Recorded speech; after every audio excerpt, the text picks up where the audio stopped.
Welcome to Project Recovery, a podcast about addiction. More importantly, it's about recovery. I'm Casey Scott. That's Dr. Matt Wooley. Well done. Are you sure? I think so. You guys are making me feel a little insecure. Oh, well, you know, when you stumble big, but you don't do it very often. Was it because you saw me dancing this weekend? Are you looking at me in new light now?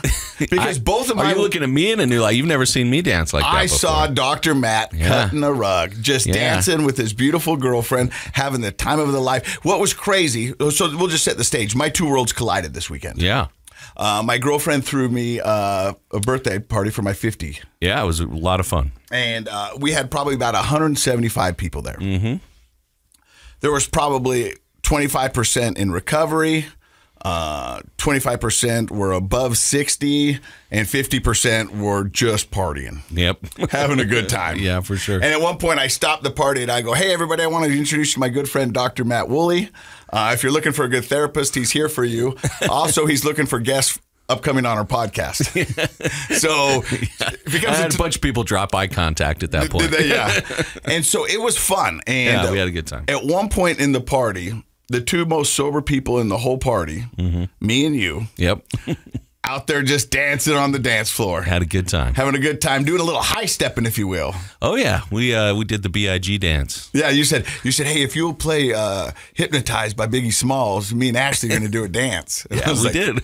Done. It was fun. And I looked back, and you guys had choreographed dance moves. Oh, yeah. Yeah. It looked like you were climbing ladders, doing grocery shopping. Yeah. I mean, it was, did the whole thing. It was awesome. Time. Ride the pony. So what did you think about that party? I thought one of the funnest people at the party was your mom. Oh, huh? Yeah, she was fun. We danced. She and I got down to the Bee Gees together, doing a little hip bumping and stuff. She was a blast. My mom is one of the most fun people to party with. And she has a beautiful smile. I mean, she was just smiling the whole time. She had a great time. She was so excited. She called me the next day. She goes, honey, I think I got sick. And I go, what happened? She goes, I think I kissed everybody in that room. Like, she kissed me. Did she? Yeah. Oh, yeah. That's my mom. Yeah, there you go. And my kids were there, and it was one of those things that was surreal because 5 years ago, I never thought I'd have a celebration like that. And I didn't think that I would have all these people rallying me and championing me and being there for me. And I mean, there was a moment that I had to stop and just be amazed and grateful for all the things that recovery has brought me. Yeah, I assumed you'd think that way over the weekend after the party because it was a real outpouring of your friends, your family, lots of support. And yeah, 5 years ago, if you wasn't looking so good, you hadn't got your life together, I don't know that we would have had a party like that. Well, I'll tell you right now, there would have been a party, but it would have been a sad thing. It would have been a funeral. Yeah, it would have been a celebration of life because I was going down that road. Yeah, and it was going to either take my life or I was going to get to where I am today and fighting for recovery every day. Well, I think that's what we say about addiction, right? You get out of it one of two ways. Either you get sober or you die. And to have my dad there who shares the same sobriety date as me because he quit when I quit because he didn't want to ask me to do something that he didn't think he could, to my little brother, to my older brother. He was out there dancing and having a great time. Your brothers are good dancers. Yeah. They were having a great time. Ryan and Yancey, I love them with all my heart. And Penny is Yancey's wife and my little brother and my dad. It was amazing. Lovely Leslie was there. And she was so... She was fun. Yeah, she was dancing. I forget how tall she is. Yeah, she's pretty tall. Yeah, well, I'm not very tall, so it's not but she's tall. My license she's a good-looking tall lady. 5'11". Yeah? And she's taller than me. Yeah, your license says 5'11". Yeah. Let's be real. But she also had high heels on. Oh, yeah, but I mean, she's a good-looking tall lady. But it was also refreshing because I'll just let everybody know there was an open bar. It wasn't open, but there was a pay bar. There was a bar, yeah. And people were buying drinks. And I think it was refreshing. I like how you did that, though, because it wasn't in where the party was. I didn't want it to be in there. Yeah, and so, like, if people wanted to get a drink, they could go buy drinks. And a lot of people were drinking. But that wasn't the focus of the party. And I think that was nice. In my world, I hang out with people who drink. In the real world, the people that drink. And I don't shun those people because they didn't have the problem. I had the problem. And so I don't want them to feel like they can't have the party they want. Mm-hmm. And I'm the one that's going to be careful of my sobriety. Have you had people challenge you on that? Like, why are you still hanging around with people that drink? Why did you have alcohol at the party? Like, does anybody seem to question that decision? I had one person, and it was Rob Eastman. Rob did? Yeah. And did he come to the party? No, he didn't come to the party. We were at his house for a UFC fight, and they asked my girlfriend, they go, "Do you drink?" And she goes, "Yeah, but not that much." I've been with Leslie 5 years, and I've maybe seen her drunk 3 times. She doesn't drink a lot. It just not, she's not. Yeah. If it's there, cool. If it's not, she doesn't find it. And he was like, and Rob pulled me aside and he goes, "You know, that's not going to end well." And I go, "Why?" He goes, "Well, you sit in a barbershop long enough, you get a haircut." And I was like, I don't even know what that means. It's a very Eastman thing to say, though. You know, and I go, I'm not. I mean, Leslie believed in me when I didn't even believe in myself. A lot of people don't know. You guys had only been out you just barely started dating. A month and a half before I went into rehab. Yeah. And she stayed with me. She wasn't happy, but she stayed with me. And she said, let's see where this goes. And I didn't have a license for the first 2 years. And she had a full-time job. And she would pick me up and she would take me to my court appointments. She would take me for my drug testing. And she would make sure that I got everywhere I needed to be. Yeah. And if you ask her, she'll tell you she put 70,000 extra miles on her car that year and a half, taking me to and fro and wherever I needed to be. Yeah. You know, and we didn't know where it was going to go. And probably about a year and a half ago, she moved in with me and we blended our families. And I love her children with all my heart, Tate and Addie. They're wonderful people. They were at the party and they've never treated me different. And they've always given me an opportunity to prove myself. They've never looked down on me. And I'm very grateful for everybody in my life. And that's why when I was sitting in that room with 175 people, I had personal connections with every one of those. And those people are all a part of my story. Yeah. And I'm not going to shun anybody because they drink or they do this or that. That's not who I am. Right. You know, I look in your heart and I want to see what's there. And they've stepped up for me and showed up for me and done things for me that makes my life possible. Yeah. No, you have some wonderful support. Leslie's wonderful and great family, and you know, her mom, Laura, was there. Yeah, I met her. Yeah, she was fun. She was dancing with us. Yeah, she was dancing. Yeah, she was a lot of fun. Tiffany a great was experience. there. Her sister, Denny, was there. I mean, I've got this extended family, and I'm so blessed to have so many people around me that that lift me up. The way I would look at it is, you do what my dad used to say, and that is, you should lead by example. And so, if there's somebody in that group of your friends and family that is thinking about quitting drinking or whatever it happens to be, I think your example is going to be more of a powerful thing to help them than your shunning them or judging them. That never works, and that always hurts relationships. Yeah. Let me be a resource. You got questions? I'm a safe haven. Yeah. Come talk to me. I'll never tell anybody else in the group. I'll never do anything. And I've had people reach out to me and ask me, how did you do it? Do you think I have a problem? And kind of walked and had those uncomfortable conversations and been there for them. And I think a lot of people, I know a lot of people are hesitant, even ashamed to ask someone else, like, do you think I have a problem? How do I know when I have a problem? I know that because they'll talk to me in therapy about it, but that's a safe place. But sometimes it's more powerful to talk to somebody who you know outside of a professional setting, a friend. And I think you do that. I know you do that for a lot of people. So my answer to that question is, because I get it quite a bit. I go, if you're asking the question, you know the answer. Yeah. Right. You know what I mean? Yep. I mean, if you're asking, if you're wondering, the answer is yes. Yeah, probably. Yeah. You know what I mean? Is it too late to save it? Or is it, that I don't know. But if you're asking the question, then it's probably some sort of a problem in your life. Definitely. Hey, we've got an amazing show for you today. We've got a guest, and off air we've been talking. It seems like, Kyle, we know a lot of the same people. Pull that mic a little bit closer. Are you a biggity old guy? I am. Born and raised. There you go. And how much sobriety do you have under your belt right now? I'm just about 10 months this time. This time? Yeah. We're going to find out where Kyle's story began in just a few seconds. You're listening to Project Recovery. Hey, welcome back to Project Recovery. I'm Casey Scott. That's Dr. Matt Wooley. He's a clinical psychologist. Our guest today is Ogdenite. Is that fair to say? Of course. Once from Ogden, always from Ogden. I don't think that's a saying. It is now. I like it. Kyle Rains. Where does the story of young Kyle Rains begin? Born and raised in Ogden, like I said. I grew up in a household. My parents got divorced at a super young age. I was kind of in the middle of 4 kids.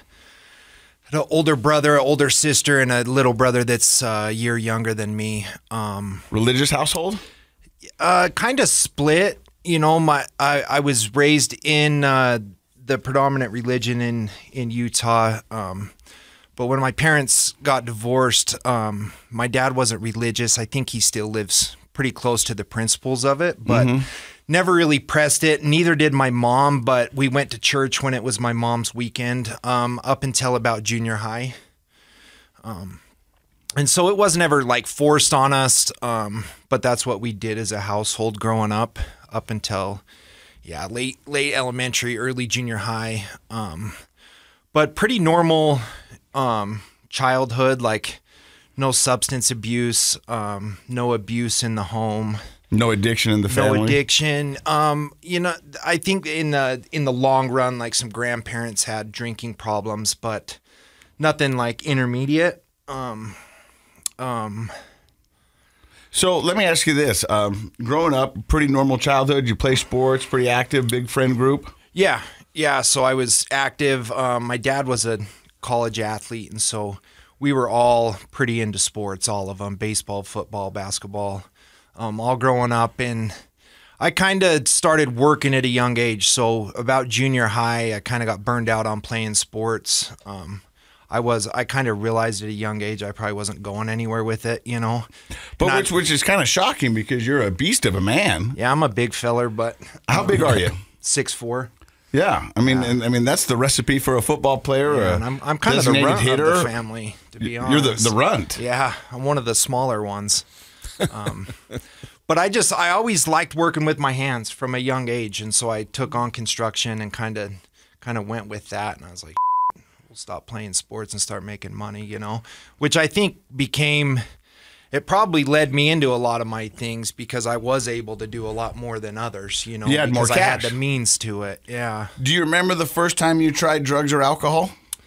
Yeah, I don't know if I can pinpoint like the exact moment, but the years, it was later on in junior high, 8th or 9th grade, started smoking weed a little bit, nothing big. And then got into high school and kind of did all that, smoked and drank on the weekends. Probably took it a little too far a lot of times. And then I started dabbling in prescription meds.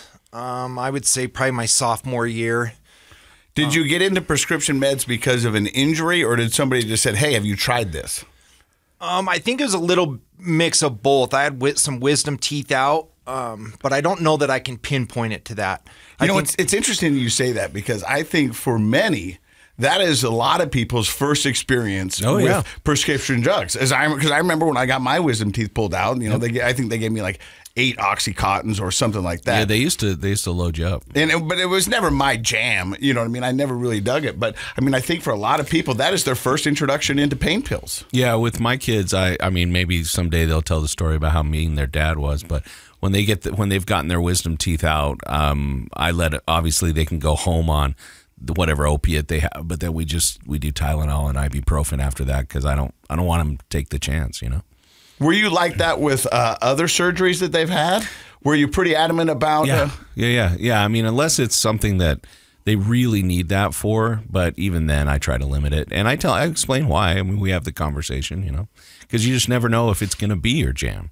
If you get hooked by opiates, as you know, it's a tough road. That's kind of one of my sayings. It's a good time until it's all the time, and that's a fine line that you tread. Yeah. So you started dabbling a little bit in prescription meds. Yeah, dabbling in that in high school, and we drank quite often. I don't know that it was a daily thing, but definitely every weekend we were somewhere in somebody's basement partying. But really no repercussions of it at that point. Like I think I got one alcohol ticket and got it dismissed. An MIP? Yeah. Yep. It's a minor in possession. Oh, okay. Yeah. It's a rite of passage for a lot of high school students. I was trying to place that for a second. Yeah. MIP. Yeah. Okay. I got one in college. Yeah. So that was kind of that. Some drastic things that happened in my life that I could probably go back and pinpoint. I don't know that I can put blame on it, but it definitely had, some long-term effects. When I was in 7th grade, my older brother passed away from cancer. That wreaked havoc on our whole family, And you would assume it would. But let me ask you this. Your older brother passing away from cancer.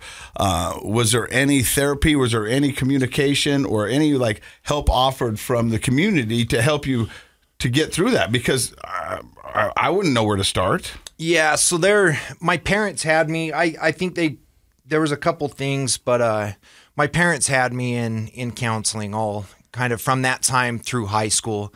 And I was on depression meds, you know, and would flirt around with those, take them and then go off of them because I didn't need it. And then my mom would notice a change in my moods and I'd get back on them. But that was it kind of a sad depression? A lot of times adolescent boys, it's sort of an irritable, angry depression.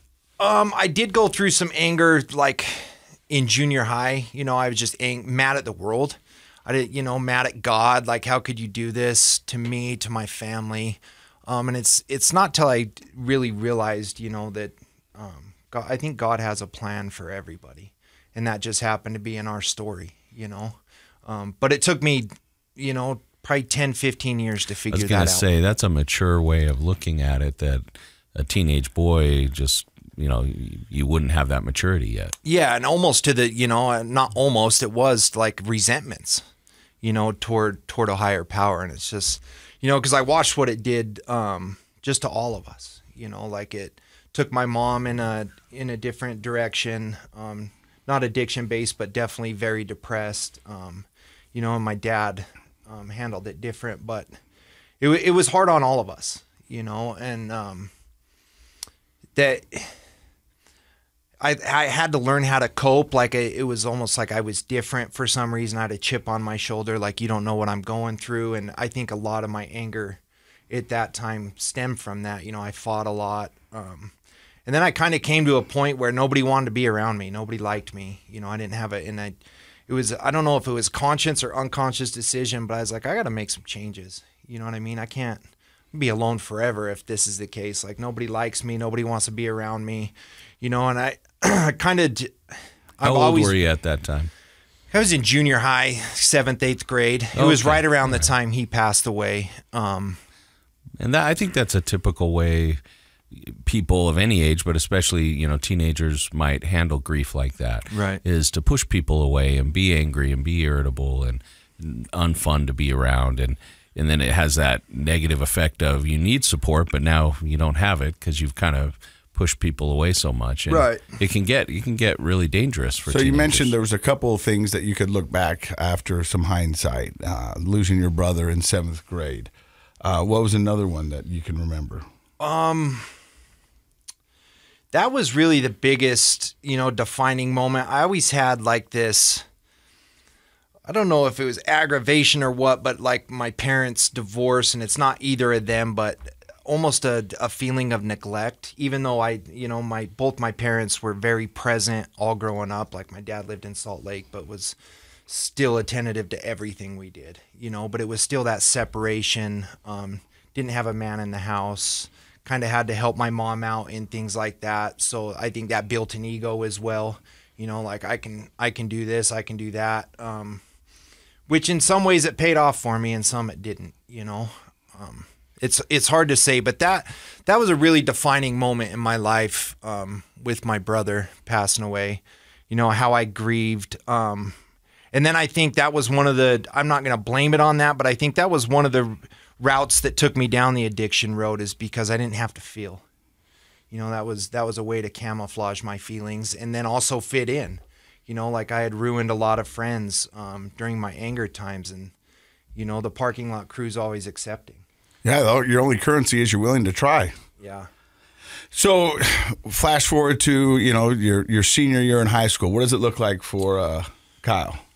Senior year in high school, I had a really good job. I was in construction. Kind of just wanted to get school out of the way and start working. You know, I actually probably missed more class than I went to, and I was literally at work.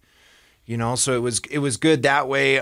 Drinking definitely picked up, still using pain pills when I could get them.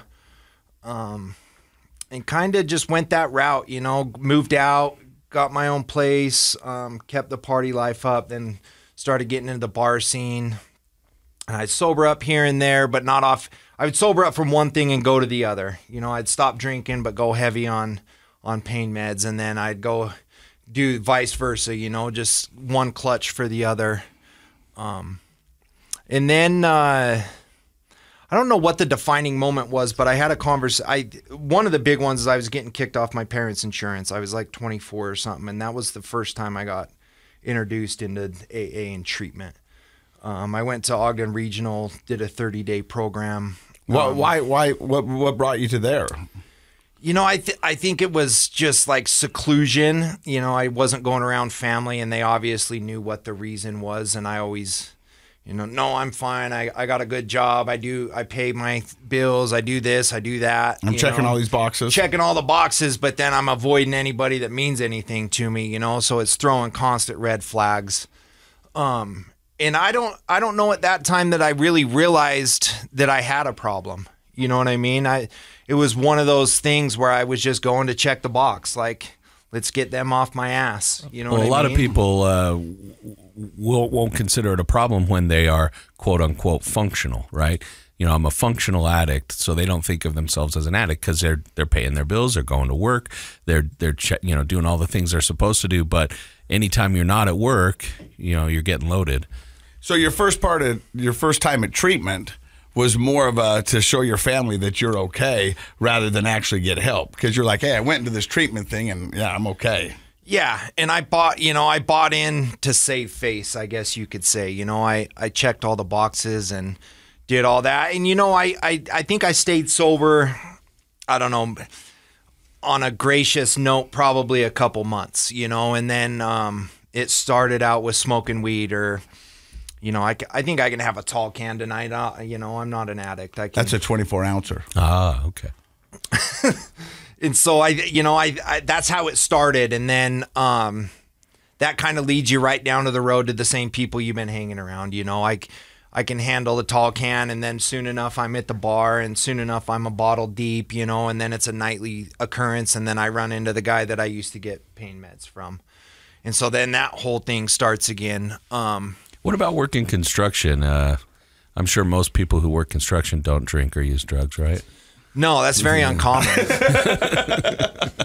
No, that was par for the course, man. Like, we worked, you know, at 5 o'clock, we were going to get a 12-pack, and we'll finish out the last 3 or 4 hours of the day with a couple beers. Tailgating. That was just routine.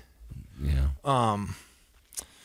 But yeah, that kind of continued on, you know, and I've always said, it's easy and hard to say, but I've come to the realization that I wished I would have went to jail earlier than I did, because when the first time I went there, that's a weird thing to wish for. It was a rude awakening, though, you know. And like I was talking earlier, I think God works in mysterious ways, and I don't think you're ready until you're ready. And that was one of the things that was a rude awakening. So what sent you to jail the first time? DUI.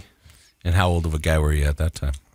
32, 33. Mm-hmm. How old are you now? 36. So this is just 3 years ago. Yeah. So all through your 20s, would you say you were just kind of running and gunning and trying to navigate it? Or? Oh yeah, I was good at dodging bullets. You know what I Matrix. mean? I don't know how, because I probably drove drunk more often than I drove sober, you know, or something with, you know, that could have got me in trouble. But that was a really defining moment, and I'm not like an uppity, egotistical person, but I do enjoy nice things. I enjoy nice meals. I like steak. I like, you know what I mean, my freedoms. And I realized real quick how fast that can be taken from you. Jail will teach that to you, right? Right. Yeah. And a DUI and having to check in and having to blow into your car and have to be accountable for somebody else.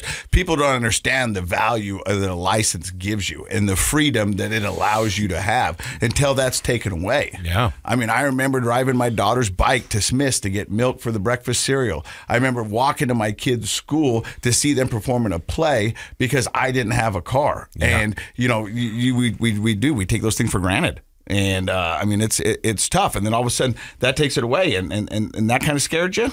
Yeah, that was a big defining moment. But it didn't stop me, you know? Isn't that crazy? It was, I got it reduced, you know what I mean? And so I was like, I'm off to the races again, you know, check all the boxes again, do what I'm supposed to do for the time being. But I'm not an addict, you know what I mean? I always had my in line. Somehow I had a job, somewhere to go. You know what I mean? I kind of did. I had all that until I didn't. Let me ask you this. When did you realize you were an addict? Consciously, I would say probably it was a root. The first time I went to treatment, it started. You know, the seed was planted. Like I knew there was an issue, but I always had this. You're different than everybody else. I always had that. I can outsmart it. I can outthink it. You know, Casey, looks like you're relating to this I'm type not like of thinking. you guys. Yeah. yeah, like, and that's. I got a job. I got a house. I got a nice car. You know. Yeah, I always thought I could outsmart it, outthink it. And it really took me. I can't remember who I heard it from, but it really resonated with me well once I dissected what it means is I got to lose the battle to win the war. You know, and that's once I grasped the meaning of that, it all started to click. I used to, well, not used to, but this is one of the saddest statements that I've ever said in my life. I fought harder for alcohol to keep it in my life than I did for anything else. Yeah. I mean, that is how sad and how powerful that Yeah. addiction is. Yeah. I mean, I was willing to lose everything. Especially since we just got done talking about all the people that showed up to celebrate your 50th. Yeah. And when you say you fought harder for alcohol than anything else, that includes all those people, all your relationships. I mean, it is sad. It makes me sad. Yeah. It makes me sad. I mean, I've got 3 beautiful kids. I've got a wonderful girlfriend. I've got parents who love me. I've got a group of friends that You do. that are amazing. You know what I mean? you do. And because of that damn drink, I was willing to give it all away. Yeah. Yeah. And that's how powerful addiction is. Yeah, and I think when you're in it, you don't realize it. No. You know, it's a weird game that you play that I'm okay, I'm going to be okay, I'm functioning, you know, and I'll get it back a lot tomorrow. of people can until you can't. We had a guest on the podcast, I think, a couple weeks ago, and some addicts will tell you that they lost everything. But this addict said it so beautifully. He I goes, gave it away. Yeah. He goes, I didn't lose it. I gave it away. Yeah. I slowly gave it away. That is so true. You know, and you think you lost it. No, you didn't lose it. Yeah. You gave it away. All right. Yeah, and I think the most important principle out of that is when you lose something, you usually don't get it back. You know, but I think that's a cool thing about recovery is you gave it away, and things that you give away, you can potentially earn back. You know, and I'm starting to see that come to fruition in my life today. So there's often a moment on the podcast where addicts will talk us through their rock bottom. Kind of the pivotal moment when things changed, or they had the aha moment where it's like, I am done of this. I'm either sick and tired of being sick and tired. I'm either going to die or I'm going to lose the battle to win the war. What did yours look like? So mine, it was a defining moment. You know, I went to jail for a DUI. This your second? Yep. Got out and didn't have somewhere to go, didn't have a car, you know, and kind of went on the run, not from the law, but just shut my phone off. Like I'm going to go on a sick one, you know, and I'm not the most tech savvy person. And there's my mother and my girlfriend is a lot smarter with technology than me. And somehow you can track iPhones. And so I go on one, and I'm in a hotel, and you know, I got pretty wasted. And the next morning, I was going outside, and I see my girlfriend at the end of the hallway with 2 cops and my mother, and she just starts crying like they found me. They didn't know if I was alive or dead, you know. And so they come down and kind of walk the motions. And the cop, you know, honestly, they were trying to get me thrown back in jail because they knew I was safe there. Right? Like my mother could sleep at night. My girlfriend and my daughter were, you know what I mean? I was okay. It's funny, not funny, but it's that you say that. But we've had a lot of people on the podcast who said, who loved loved ones of addicts. They said that's the best sleep they got. And isn't that when their kids sad were incarcerated? To know that, Yeah. Because they knew they were safe. They were going to get that call late at night saying, "Hey, come pick up your body," or whatever. Right. And I think, you know, for the last couple of years, it was kind of like that. You know, they didn't want to answer the phone after 10 o'clock at night because they didn't know. But going back to that, so she comes in, the cop comes down, you know, and they're doing their drill, taking my name, and they're trying to get him to take me back to jail, and they just couldn't find anything, right? Like I didn't have any outstanding warrants. I wasn't in any trouble at that time. Like I'd processed, done my, but I was okay right then with the law. But the defining moment is the cops just ripping me up and down. Like, you need to get your shit together. You need to, you know, and I'm just like, I'm still probably half lit, just like, whatever, you know. But then we walk out into the parking lot, and this was the defining moment.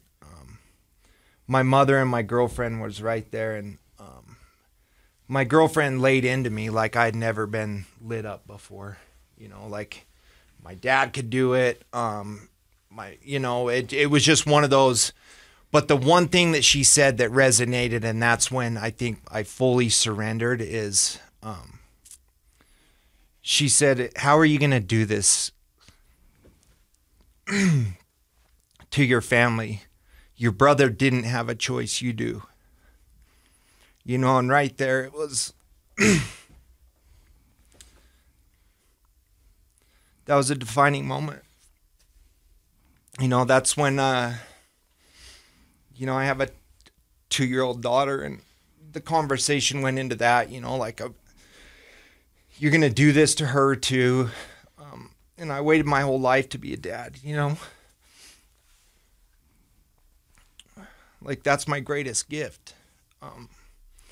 And after that, I went to detox and went into treatment again, and that kind of clicked for me. You know, that was my defining moment where I surrendered.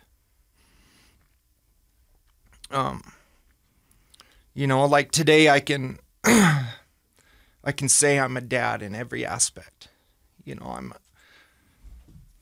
I'm loving, I'm supporting. She can come to me, I love her, and as I raise her, I hope she always knows that. How well put that is from your girlfriend. Your brother didn't have a choice. You do. So what is your choice going to be? And you decide, I need some help. Yeah, just recovery. And, you know, at that point, like, my relationship was done. You know, it was iffy if I would ever see my kid again. But that was kind of the mental battle that I had to go into treatment the last time with, is either way, I'm going to be okay. Right? As long as I'm sober, with or without her, Kyle's going to be okay. Because I couldn't bet the farm on this relationship, or that, you know, because what happens when I get out and it doesn't work? Mm-hmm. And I put all this work in, and now I'm failed and I'm off to the races again. I knew that. You know, I played the tape through of what that looks like. And so I think that was the biggest defining moment, of starting to, like, actually, you know, walk the walk instead of talk the talk on it, you know, because I make a joke that, you know, I got a frequent flyer cards to treatment facilities. The next one's on them, you know. How many have you been to? Like 4 or 5. But I was the problem. You know what I mean? Like, all the other times it was my parents wanted me to go, or I was trying to save a relationship, or I was doing it for a job, or whatever it was. I always could point the finger, you know, and once I realized that what my part in it was, and that I was the problem, it all started to click. You know, that's one of the things about an addict, and we get so good at manipulating a conversation or a story or playing the blame game. And we can blame anything on anybody for every which way. But you want to go, but who was the one constant in this the whole time? Right. What are the chances? What's the common denominator? Yeah, you know, Yeah, and it's me. So eventually it's that ownership of your actions and your disease and whatever it may be that you go, okay. Well, it's insight, you know, we can be told things 1,000 times, but when you have real insight, it is like a light bulb moment, you know. You know, you see the meme with a light bulb above someone's head, but that's really how it feels. It's like you see it in a very different way. And I could tell that as you're telling that story, and it's very emotional for you to recall what happened because it was such a powerful experience, wasn't it? Yeah, like I can reflect now on that moment. In the point in time of it, I was madder than hell. I wanted to yell at my girlfriend, my mom, the cops. I was mad at everybody. But now I can remove the emotion from it. And that was probably the greatest blessing I've ever had in my life, was going to jail that night and coming out and having that chain of events happen, Definitely. No, I was just going to say, when you went to treatment that time with that new attitude, doing it for the right reasons for yourself, what clicked in treatment for you that time? Like what was there a method or an experience that you really realized this is going to help For me? some people, it's the breathing. So for some people like myself, it was the gyms. For some people, it's a certain process group where you are finally able to tell your story and work through some stuff. Like I remember being in treatment and saying things and thinking to myself, this is the first time I've ever said this out loud. That I've been carrying around this guilt or this shame or this secret, that I thought made me such a horrible person. And I say it for the first time and I look over and somebody's like, yeah, I've been there. I've done that. And you don't feel alone anymore. Yeah. Yeah. This last time I went to Valley Camp, so you're kind of on your own there. Like there's not therapists like your traditional. It wasn't what I was used to. And so for once I had to do the work. You know what I mean? I didn't have there is, you're in there with 10 other guys, but you don't necessarily go through groups every single day like you do your regular treatment centers. And so I this time had to put in the work, and it was very eye-opening. It's I think it's 418 or 419 in the big book, where acceptance is the answer to all my problems today. And that was a big defining moment reading those, like we were saying, I'm the problem, So you do Valley Camp. How long do you stay up there? I stayed up there 2 months.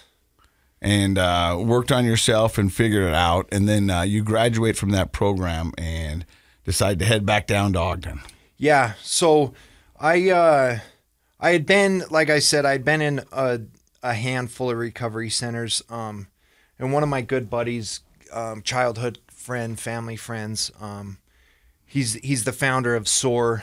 And so I'd been in there when he opened it in 2010 and kind of come and went, You're speaking of Dustin Hawkins. Yep. Yeah, Hawk's the man. That whole program's honestly School amazing. of Addiction Recovery.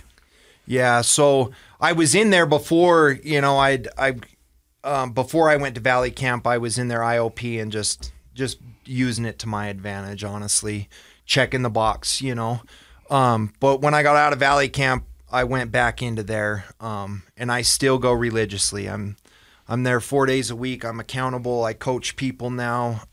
Teach You wear them. the hoodie. Got the hoodie on. Yeah, I got to support the home team. And what's great about SOAR is not only does it give people a safe haven to go work out and learn about nutrition and that, it's a community of like-minded people that want the best for you. And they will hold you accountable, and they will bring you in, and they will motivate you, and they will tell you straight. Yeah. Yeah. They're like the parking lot crew of the recovery community. Yes, I like that, Dr. Everyone's welcome. It is too. It's there's a handful of us that are from the same neighborhoods that have known each other for 15 years that have been in the shit together, and we might have not been using together, but we'd all been there at some point, and now so we have a lot of common ground, and now we get to go in and bullshit as buddies being sober. That's what we get to do today. We get to, and we're all about service and helping others, and that. Yeah, you've been up early this morning, right? Yeah. What were you doing this morning? Just out plowing snow. I'm all about service wherever I can help. I've always been that kind of person. The difference today, now that I'm sober, is you plow straight. No, but the motives have changed. I think when I was using, I I was always that phone call that people would take because I know I would show up, but I would show up for the wrong reasons to like, look What's at in me. it for me? Yeah. Maybe he's not doing as bad as he is. He shows up and helps us out, but that was part of my plan. But now I do it for the right reasons. I try and do stuff when people, they're not expecting it or don't ask or don't have to know that it's me. And I brought that up on purpose because that's one of my favorite things about people who are truly in recovery is they inevitably are involved in service. There's so much great service that happens in our communities by people that you would never know are that they're in recovery. They're giving back, and that's a wonderful thing. Yeah, I'm all about that. So what does your life look like today? I don't think my life can get better, honestly. It's not perfect, but it's a whole hell of a lot better than it was.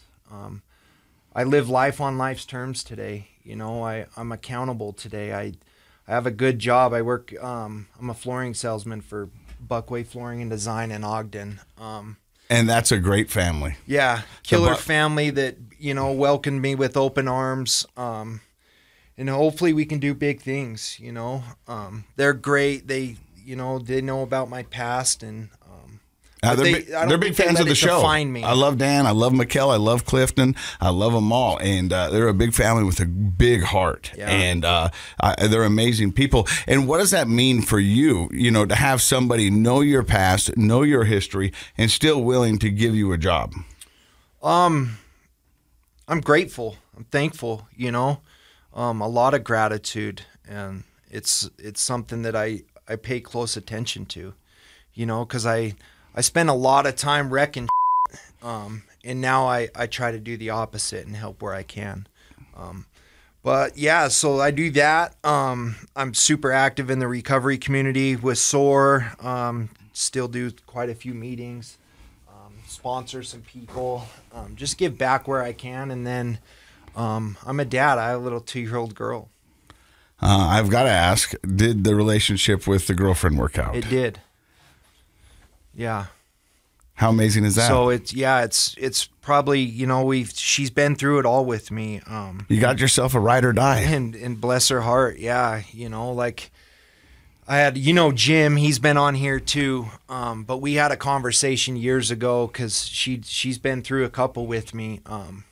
And every time was the last time. I'm not doing this again, and Jim said, when do you think she's going to call you on your call your bluff? And that's just something I'm not willing to gamble anymore. I love it. Well, I think your story is amazing. Dr. Matt, Yeah, I love it. I love the energy. I love the O-Town energy in the room today. Yeah, and we might have a new swearing record on the podcast. No, he's not even close. To Christian Smith? Yeah. The prophet? Yeah, Christian preached. Yeah, he did. He took swearing to a whole new level. Yeah. I think I held all the F-bombs. Yeah, you did pretty good on that. Yeah. Well, it's like I always say, you can take the kid out of Ogden, but you can't take Ogden out of the kid. Very, very true. No, thanks for coming on the show. Just a wonderful story, and thank you for sharing what you're doing these days and showing people that recovery is possible. And my takeaway from your story is that, when we realize, the beauty of the relationships in our lives and the choices we have to either make them better or wreck them, I hope that's a realization for somebody who's listening today as well. Yeah, that's amazing. And that's one of the things I try and preach to like the newcomers. I'm not like a book thumper, but that whole big book, that entire book is on relationships. However you want to boil it down, it's your relationship to others, how you treat others, your relationship with your higher power, and your relationship with yourself. Yeah. And we've said it before, I'm not a huge 12-step guy, but I think if anybody would take the time to read the 12-step book, you're going to find some amazing... The world would be a lot better place. You're going to find some amazing information in Whether there. you're an addict or not, there are good life lessons. Applicable to everybody. If you live by it, you're going to have a good life, yeah. Well, thank you for stopping by, Kyle Rains, and sharing your story with us, and wishing you nothing but success in the future, and wishing big things for you. Yeah, thank you. It was an honor. And thank you for, again, stopping by and listening to another episode of Project Recovery. We love you, and we mean it. And in case you forgot, Project Recovery is what? It's a KSL podcast. Kyle Rains. Sounds like a country star. or a hip hop mogul. Ooh, yeah.